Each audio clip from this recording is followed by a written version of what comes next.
სახელითა მამისათა და ძისათა და სულისა წმინდისათა. ამინ. ჩვენთან არის ღმერთი.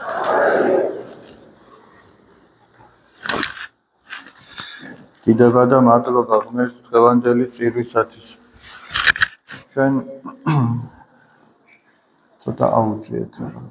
ჩვენ სახარებიდან მოვისმინეთ, ესე იგი მაცხოვარი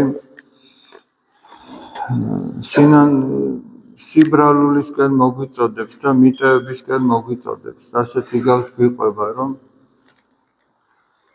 ერთ მეფესო მრავალი მსახური ჰყავდაო და უნდა ანგარიში გაესწორებინა მათთან. ვალი ჰქონდათ ამ მსახურებს. წარუდგინეს პირველი მსახური, რომელსაც 10,000 ტალანტი ემართა. და რადგან არ ჰქონდა არაფერი რომ გადაეხადა, ბრძანა მეფემ რომ გაყიდეთო მისი ცოლი, შვილები და ყველაფერი რაც აქვს და ამითი გაისტუმროს ვალი. ჩაუვარდა ფეხებში ეს მსახური და სთხოვს, უფალო სულგრძელი იყავი ჩემ ზედა და ყოველივე მიქცე შენ. მადროვეო, შემბრალებელი იყავი და გადაგიხდიო. მეფე მოწყალე კაცი იყო, შეებრალა, გაუშა და არა მარტო დრომისა, არამედ საერთოდ აპატია. ესეთი რამე ხო საერთოდ არ ხდება, ან ძალიან იშვიათად, მაგრამ ეს მოხდა და აპატია. რომ წამოვიდა, ეხლა უბრალოდ შეხედეთ, კაცი, რომელიც რას გადაურჩა.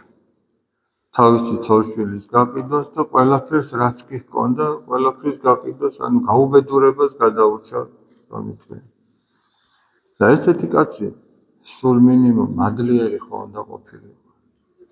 სულ მინიმუმ, ესე იგი, როგორი გახარებული უნდა ყოფილიყო, როგორი ბედნიერი უნდა ყოფილიყო ეს რომ მოხდა მის თავს. მაგრამ რომ წამოვიდა, ნახა თავისი თანამოძმე, იგივე მეფის მსახური, რომელსაც მისი ემართა 100 დრახკანი. ეს არის შეუდარებლად მცირე იმასთან შედარებით, რაც მას მეფისა ემართა.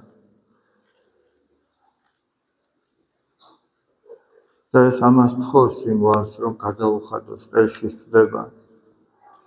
და მასაც იგივე სიტყვებით მიმართავენ, სულგრძელი იყავი ჩემ ზედა და ყოველივე მიქცე შენ. როგორც თვითონ მიმართავდა მეფეს, მაგრამ მან არ ისმინა და წააყვანინა და საპყრობილეში ჩააგდებინა, სანამ არ გადაუხდიდა. ეს რომ ნახეს თავისმა თანამოძმეებმა, მსახურებმა, რომ ესეთი რამე მოხდა, ეს ძალიან დიდი სისასტიკე მოხდა, ესე იგი. წარმოიდგინეთ თავის თანამსახურს ასეთი რაღაცას უკეთებს. მივიდნენ მეფესთან და უთხრეს, მეფეო, აი ის კაცი, რომელსაც შენ აპატიე, თავის ძმას ასე და ასე მოექცა. მეფემ დაიბარა ეს უმოწყალო მევალე, იგავსაც ასე ქვია უმოწყალო მევალე და უთხრა, შენ რომ მევეჭრებოდი, მე ხომ გაპატიე და განა შენ არ უნდა გეპატიებინა შენი თანამოძმისთვისო. თანახა წარმოიდგინეთ, ეს ბატონია და ეს მონაა. ეს ძმაა მისი, ვისაც არ აპატია. და წაიყვანეთო და ჩააგდეთ საპყრობილეშიო, სანამ ბოლომდე არ გადაიხდის. და უფალი დასკვნის სახით ამას გვეუბნება, რომ აი ასე უზავსო ჩემი ზეციერი მამა ყველასო, ვინც მთელი გულით არ აპატიებს თავის მოყვას შეცოდებებს. აქ რაზეა ლაპარაკი? მსახურები ჩვენა ვართ, ღვთის მსახურები. ყველა თითოეული ჩვენთაგანი, ასე იგი, რომელსაც 10,000 ტალანტი გმართებს, ანუ ჩვენი ცოდვები. მამაჩვენოში ასეა რომ თანანადები, ეს ჩვენი სულიერი ვალებია, ჩვენი ცოდვები. მაგრამ რომელი ადამიანი გადაიხდეს, რომელ ადამიანს შეუძლია რომ ამ ცოდვის საპირწონე რაიმე გააკეთოს, გარდა ერთისა, სინანულისა. იმიტომ რომ წმინდა მამა პაისი ნახეთ როგორ ამბობს. ადამიანური სამართალი ასე ამბობს, რომ შეცოდო დააშავებ, უნდა დაისაჯო ამის გამო. მაგრამ ღვთის სამართალი ამბობს, თუ შეცოდავ და შეინანებ, შენ მოგეტევებ. და ესე მიუტევა ეს 10,000 ტალანტი. და წამოვიდა ესე ღვთისგან ნაპატიები, წარმოედგინეთ, აი ჩვენ რომ ჩვენზეა ეს ყველაფერი დაწერილი. ჩვენ რომ აღსარებაში ვამბობთ, რაღაცა გული გვაქვს დამძიმებული, ზოგჯერ გვიჭირს ისეთი რაღაც გვაქვს ჩადენილი და მაინც ღვთისმადლით გადავლახავთ ამას, ვიტყვით რომ ესეთი რაღაც შეგვემთხვა და ღმერთი გპატიობს და მოვდივართ გულდამშვიდებული გახარებული. და ვიღაცა უბრალოდ ალმაცერად შემოგხედავს და ჩვენ იმას არ პატიებთ. ადამიანები ერთმანეთს. და ამაზეა ლაპარაკი. მოგვიტევეთ ჩვენ თანანადებნი ჩვენი, ჩვენ მამაოჩვენოში ვამბობთ. ვითარცა ჩვენ მიუტევებთ თანამდებთა მათ ჩვენთან. და ზუსტად ეს მოხდა ამ სახარების ორ მონაკვეთში. ამ მეფემაც ისე მიუტევა, როგორც მან მიუტევა თავის მოყვას. ან როგორც მან ჩააგდო საპყრობილეში, ისე იგი იქნა ჩაგდებული. ვიდრე ბოლომდე არ გადაიხდიდა. ეს იმას ნიშნავს, რომ ის ვერასოდეს ვერ გადაიხდიდა. და ესე იგი ის დაიღუპებოდა. ახლა მაგალითებიც არსებობს ამისო, ჩვენ ადრე მოგვიყოლია და ეს ძალიან კარგად აღწერს, ესე იგი, თუ არა ვწდები.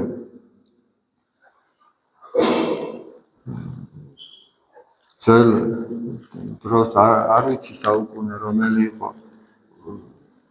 კიევის ერთ-ერთ შეიძლება კიევო-პეჩორის ლავრაც არის, არ მახსოვს მე ეს მონასტერი სამწუხაროდ რომელი იყო, ამ მონასტრის ისტორიაში ასეთი საოცარი ამბავი წერია.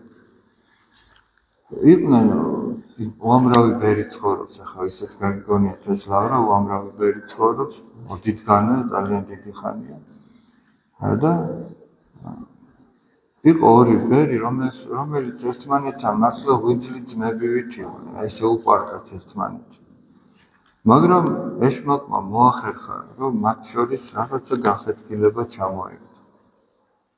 იმდენად, რომ ერთი რომ ტაძარში იყო, მეორე არ შევიდო და ან თუ შევიდო და ის პირველი გამოვიდა და ერთად ვეღარ ძლებდნენ, ვერსად ვერ სჭირდებოდა. რაღაცა მოხდა წერა. შეიძლება პატარა ქინძის თავის გამო მოახდინოს ეშმაკმა, მას აქვს ეს შემუშავებული მეთოდი და ტაქტიკა, როგორ მიუდგეს ამა თუ იმ ადამიანს. თუ არა ჩვენ ურთიერთობებს გადავხედოთ ადამიანებთან, განაყოლა უსიამოვნება რაღაცა დიდი უშველებელი უბედურების გამო არის? რაღაცა წვრილმანების გამო ჩვენ ერთმანეთს რაღაცა უღვერი ვართ და ასე უყვართ. ისა მოხდა იქაც. მოხდა ისე, რომ ერთ-ერთი ძმა ამ ორიდან დასნეულდა სასიკვდილოდ. სასიკვდილო სარეცელზე წერს. და მონასტერში ასეთი წესია ზოგადად, რომ დღის ბოლოს, როდესაც სერობა მორჩება, ერთმანეთს ყველა შენდობას თხოვს, როგორც აქ კვირადლეს არის ხოლმე, შენდობის კვირადლე, რო დიდი მარხვა რო იწყება, ჩვენ რო ყველა ერთმანეთს შენდობას თხოვს, იქ ყოველი დღის საღამოს ასე ერთმანეთთან შერიგებულებმა, დამშვიდებულებმა, როგორც პავლემოცკული ამბობს, რომ მზე ნუ ჩავაო შენს მრისხანებაზე, ანუ ისე არ ჩავიდეს მზე, რომ შენ ადამიანს არ შეურიგდე და ესეთი წესი. მით უმეტეს გარდაცვალების წინ, აბა წარმოედგინე. და ამ ძმამ სთხოვა წინამძღვარს, რომ დაეძახათ ყველა წევრისთვის მონასტრისა, მათ შორის პირველ რიგში იმისთვის, ვისთანაც ნაწყენი იყო, იმიტომ რომ პირველი მას უნდა სთხოვო შენდობა. შეიძლება მთელ დედამიწას სთხოვო შენდობა, მაგრამ ის ერთი გამორჩეს და ის არის მთავარი. მოვიდნენ ყველა და ეს ცნეული ძმა, ბერი, ყველა შენდობას თხოვს. მოვიდა ისიც, ვისთანაც უსიამოვნება აქვს და თავი დაინდაბლა ამ ცნეულმა ადამიანმა. საერთოდ ცნეულება ადამიანს ბევრ რამეს ასწავლის, ბევრ რამეს სხვაგვარად შეახედებს. ბევრ ქას მოტეხს ადამიანს და უფრო სხვაგვარად ფიქრობს მერე და აღარ არის ისეთი გონროზი, როგორიც შეიძლება მანამდე იყო.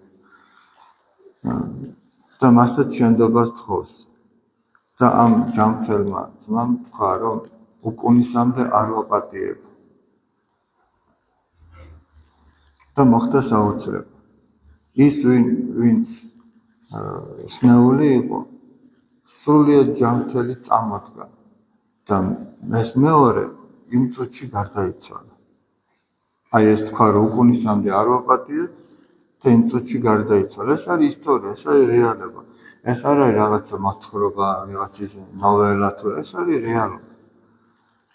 და ეკითხებიან ახლა ამ ძმას გამოჯანმრთელებულს კი, მაგრამ რა მოხდა? იქნებ შენ მაინც იცი, იქნებ რაღაც სულიერი თვალი ჰქონდა გახელილი და რაღაცას ხედავდი რაღაც. და მან ასეთი რამ თქვა, ანგელოზი იყო მოსული ჩემს წასაყვანად. მე როდესაც შენდობას ვითხოვდი ძმებისგან და ყველასგან შენდობას მიიღებდი, ჩემი სული უნდა წაიყვანოთ, იმიტომ რომ ღმერთი ხო მოწყალე, ღმერთს არ უნდა ადამიანი ისე წაიყვანოს, რომ ღმერთი ჩასაფრებული კი არა, რომ შენ რაღაც დააშაო და მერე დაგსაჯოს. პირიქით, ყველანაირად ცდილობს სულგრძელია ჩვენზე, როგორც მოციქული პეტრე ამბობს, ღმერთი კი არ აგვიანებსო, ღმერთი სულგრძელიაო, რომ ყველამ შეინანოს და გადარჩესო და ასე ელოდებოდა ანგელოზს, რომ წაეყვანო. მაგრამ როდესაც იმ ძმამ თქვა, რომ უკუნისამდე არ ვაპატიებო, მაშინ მე აქ დამტოვესო და მისი სული წაიყვანესო. ანუ მას იმდანაც მტკიცე თქონდა გადაწყვეტილი, რომ არ აპატიებდა. მის იმ ამ წუთის სოფელში არსებობას და ყოფნას უბრალოდ აზრი აღარ ქონდა. რამდენიც არ უნდა ეღვაცა, რამდენიც არ უნდა ელოცა თუ ემარხულა, თუ ის არ აპატიებდა, თვითონაც შეუნდობელი დარჩებოდა და რა აზრი ქონდა ეგეთი კაცსა სოფელში ყოფნას. მაგრამ საკვირველი და დასაფიქრებელი ის არის, რომ აი ჩვენ როდესაც გადავდებთ იმას, რომ ვინმეს ვაპატიოთ, ან როდესაც ვამბობთ, რომ მე მაგას არ ვაპატიებ, არ თქმულა ჩვენგან, არ თქმულა ეგეთი რამე, რომ მე მაგას არ ვაპატიებ. ხო და იმ წუთში რომ მოხდეს ჩვენი გარდაცვალება, ახლა წარმოიდგინეთ იმ ძმის, რომელმაც არ აპატია, იმ უმოწყალო მევალის, მოდი სახარებისეულად ესე ვთქვა, ხედრი როგორი შეიძლება იყოს. არავისთვის სახარბიელო, ესე იგი, ძალიან რბილად რო ვთქვა. მისი წარდგომა ღვთის წინაშე ასეთი გასასტიკებული გულით, როგორი უნდა იყოს. იგივე მამაოჩვენთან მომიტევეთ ჩვენ თანანადებნი ჩვენი, ვითარცა ჩვენ მიუტევთ თანამდებთა მათ ჩვენთან. და ჩვენ როდესაც გადაწყვეტილი გვაქვს, რომ არ ვაპატიოთ, გადაწყვეტილი რატო ამბობთ? როგორც წმინდა იოანე ოქროპირი ამბობს, ჯერ ყველაფერი არის დამოკიდებული იმაზე, გინდა თუ არ გინდა. ჩვენ ვამბობთ, არ შემიძლია ვაპატიო, მაგრამ ჯერ ვკითხოთ ჩვენ თავს, გვინდა რომ ვაპატიოთ თუ არ გვინდა. ამაზე ერთი ასეთი შემთხვევაც არის. ქრისტიანობის დევნის პერიოდია, არის ერთ-ერთი მოღვაწე სასულიერო პირი, რომელსაც უამრავი რამ გადაუტანია ქრისტიანობისთვის და მოხდა ისე, რომ თავის მეგობართან, მეგობარი ერისკაცია, რაღაც უსიამოვნება შეემთხვა. ეს მეგობარი როგორც ჩანს დამნაშავე იყო ერისკაცი, მაგრამ შენდობას ითხოვდა, მაპატიებდა. და ეს ის პერიოდი, როცა ეს კაცი უკვე ეს მუთელი უნდა გაიყვანონ მოწამეობრივი აღსასრული ელოდება. და არ აპატია ამ თავის მეგობარს. და რომ გაიყვანეს და ქრისტესთვის ერთგულების ნიშნად უნდა ეღიარებინა, რომ ქრისტიანობა ჭეშმარიტება, მან ვეღარ შეძლო ეს. რატო ვერ შეძლო? იმიტომ რომ თუ ადამიანს რამე შეუძლია, ღვთის მადლით არის და ღმერთმა აიღო მისგან ეს მადლი. იმიტომ რომ მან არ შეონდო სხვას. აიღო ეს მადლი და მადლის გარეშე კიდე რას გააკეთებდა, ამიტომ შეშინდა და ვეღარ დაამტკიცა. ეს ვეღარ დაამოწმა. მოწამეც ხო ამიტომ ხია, რომ დაამოწმა ქრისტეს ჭეშმარიტებას. და მან ვეღარ დაამოწმა ამის შესახებ. მადლი აიღო ღმერთმა. და როდესაც ჩვენ ერთმანეთს არ პატიობთ, როდესაც ჩვენ ერთმანეთს განვიკითხავთ, მადლი მიდის ჩვენგან. როდესაც ადამიანი ბიძს იტყვავს, მადლი მიდის. როდესაც ადამიანი მრისხანებს, როდესაც ადამიანი ამპარტავანია და სხვაზე მეტი გონია თავი. ახლა შეეთი რამე იყო, ბავშვებს დავავალეთ, რომ ქართული მორთმევებისთვის ეყურებინათ და რაღაც შეჯიბრება მოვაწყეთ. თემიდან არ გადამიხვევია იგივე ვაგრძელებ. ერთ-ერთი მორთფილმია ყურშა გაყოყოჩდა. გახსოვთ ეს? მე ხა აღარ მახსოვდა პატარაობაშინაც ფილმი, ეხაც მომიწია რომ მენახა. ხო და რა კარგად აღწერა ესე იგი. ამა რაღაცა მიაღწია, ტაში დაუკრეს და გაყოყოჩდა. და მოდი ესე ვთქვათ, სახარებისეულად. როგორც არის, ამპარტავანთა შემოსრავს ღმერთი, ხოლო მდაბალთა მოსცის მადლი. მან რაღაცას მიაღწია, გაყოყოჩდა და მადლიც დაკარგა. მადლი რო დაკარგა, რა გააკეთა? ჯერ ერთი წააქცია, ცოდვაში ჩავარდა. მერე მეორე წააქცია.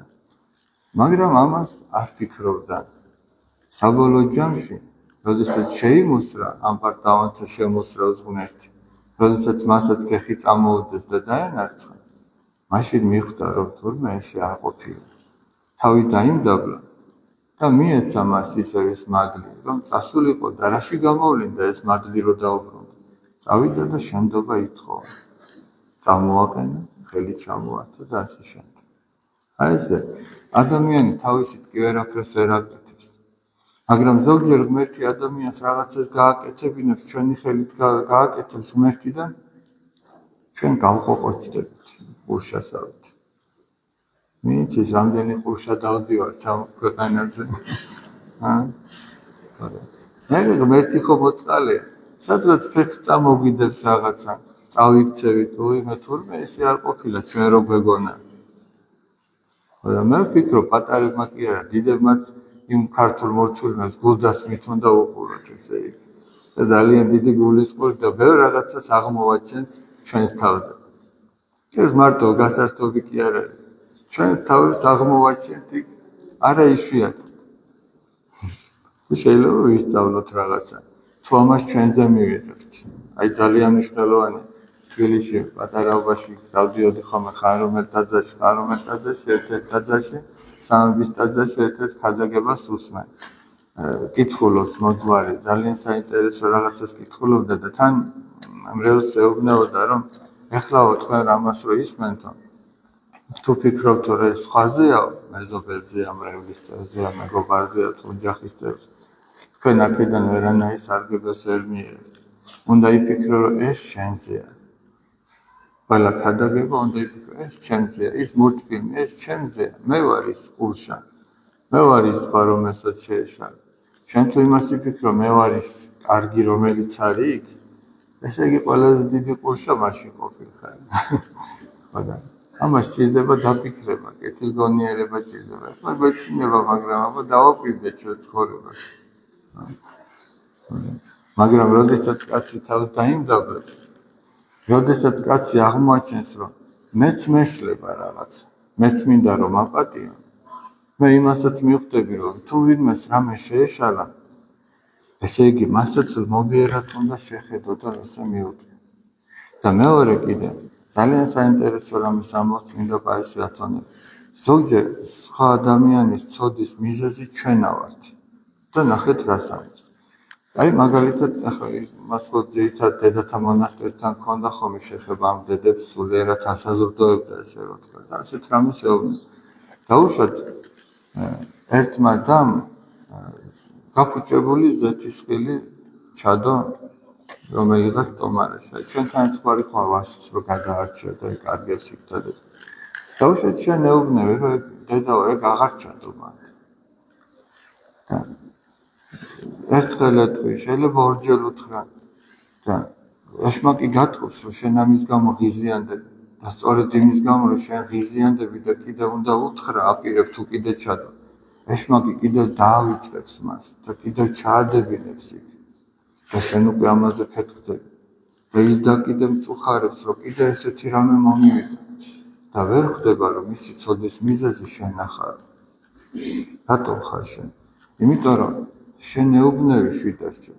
გახსოვთ მაცხოვრის დამოკიდებულება გეციმანის ბაღში, არ ვიცი თუ დაკვირვები ხართ.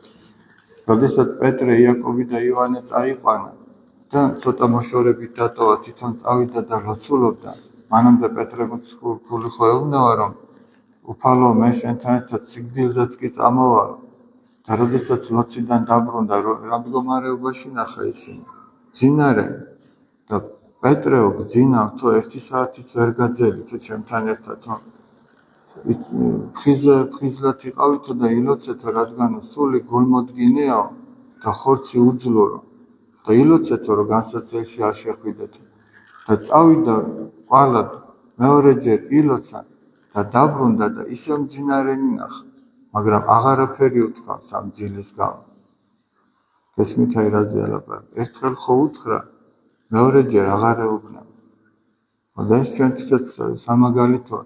ერთხელ უთხარი ადამიანს, მაგრამ მეორეჯერ ილოცე მისთვის, რომ ღმერთმა შეაძლებინა. შენ თუ 700-ჯერ ეტყვი და ერთხელ არ ილოცებ მისთვის, გაღიზიანების მეტი არაფერი არ იქნება. ღმერთმა მოგვანიჭოს ძალა ერთმანეთის დანდობისა, ერთმანეთის პატიებისა და ერთმანეთის ადგილზე საკუთარი თავის დაყენებისა, რომლის გარეშეც ქრისტიანობა უბრალოდ არ არსებობს. იმიტომ რომ ქრისტე ჩვენ მაშინაც კი გვპატიობდა, როდესაც ჩვენ მას ჯვარს ვაცვამდით. გაიხსენეთ მისი სიტყვები: მამაო, მიუტევე ამას, რამე თუ არა იციან, რასა იქმნა. ჩვენ ამ კვირაში გვაქვს დღესასწაული მარიამობის, ყოვლადწმინდა ღვთისმშობლის მიძინების დღე. მოდის ხუთშაბათი დღეა. ჩვენ 4 შაბათს 4 საათზე ლოცვა გვექნება, შემდეგ აღსარების დღეა, ისედაც 4 შაბათი და თურმე აღსარებაზე იქნება. შეუძლია დარჩეს და ღამით 12 საათზე იქნება მარიამობის წირვა, ისე რომ სამსახურშია დილით ამასაც მოასწრებს. ჩვენთან არის ღმერთი.